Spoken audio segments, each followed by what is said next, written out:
আসসালামু আলাইকুম বন্ধুরা, আশা করি সবাই ভালো আছে। আমরা আজকে এসেছি এআরবি ব্রিক্সের ইট তৈরির প্রক্রিয়া কিভাবে হয়, কিভাবে ইট তৈরি হয়, আর আমরা সেই কিভাবে কাদা থেকে ইট তৈরি হচ্ছে সেই ইটের আজকে বিস্তারিত তুলে ধরবো। আসেন আমরা যাই। সর্বপ্রথম আমরা কীভাবে কাদা থেকে ইট খোলা নিয়ে হয়, ইট খোলা থেকে ইট তৈরি হয়, তারপর ইটকে পোড়ানো হয় এবং পরবর্তীতে ফাইনালি আমরা সুন্দর সুন্দর বিল্ডিং তৈরি করি। কিভাবে তৈরি হয় তার বিস্তারিত দেখাবো।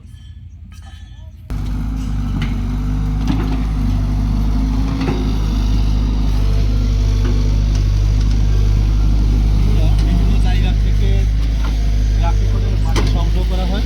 সংগ্রহ করার পর এখানে কাদা তৈরি হয়। কাদা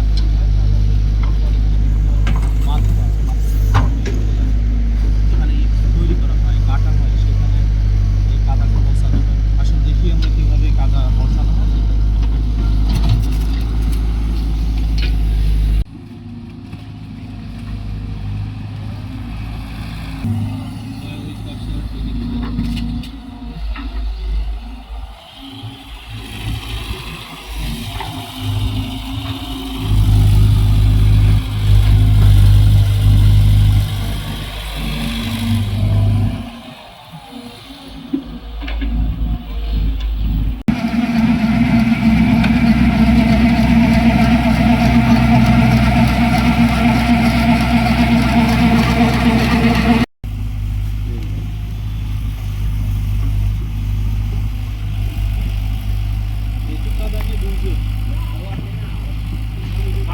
তাই না? দাঁড়ান,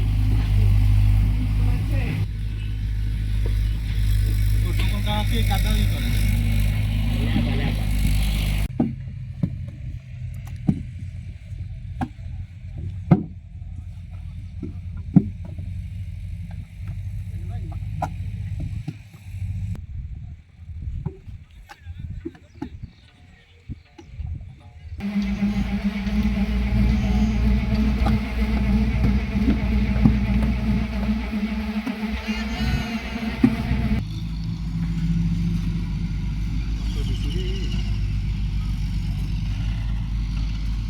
বন্ধুরা, এরকম ইট তৈরি করার পর এইভাবে ইটকে খাদ্য দেওয়া, অর্থাৎ ইটকে উল্টে দেওয়া হয় যাতে করে শুকানো যায়, দ্রুত শুকায়, রোদের তাপে শুকায়, বাতাসে বা রোদে দ্রুত শুকায়, সেই জন্য দেওয়া হয়। এই যে আমাদের যে ছেলেরা এরা এই দিন বেসিস অথবা কন্ট্রাক্টে যে এই এক পট বা এই এক লাইন উঠাই দিলে ওর জন্য ওরা একটা নির্দিষ্ট পরিমাণ টাকা নেয় এবং এরা পার্টটায় হয়তো স্কুল থেকে আসার পর বা স্কুলে যাওয়ার আগে এরা এই কন্ট্রাক্ট বেসে এরাই কাজ করে।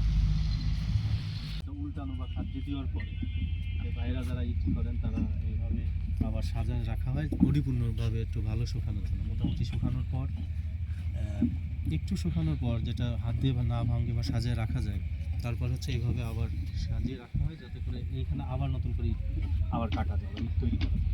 এরপর হচ্ছে আবার ভ্যানে করে শুকানোর পর ভ্যানে করে ইটের ভাটায় নেওয়া হয়, কিনে নেওয়া হয়।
অনেক সময় ধরে ইট কিভাবে কাদা থেকে ইট তৈরি, পোড়ানো, ইট সাজানো, অনেক কিছুই দেখিয়েছি। বন্ধুরা, যদি আমার এই ভিডিওটা ভালো লেগে থাকে তাহলে আমার এই পেজটি ফলো দিন, কমেন্ট করুন, লাইক দিন, কমেন্ট করুন, শেয়ার করে আমার সঙ্গে থাকুন এবং আমাকে আরও উৎসাহিত করার জন্য বেশি বেশি শেয়ার করুন। ধন্যবাদ সবাইকে। আসসালামু আলাইকুম।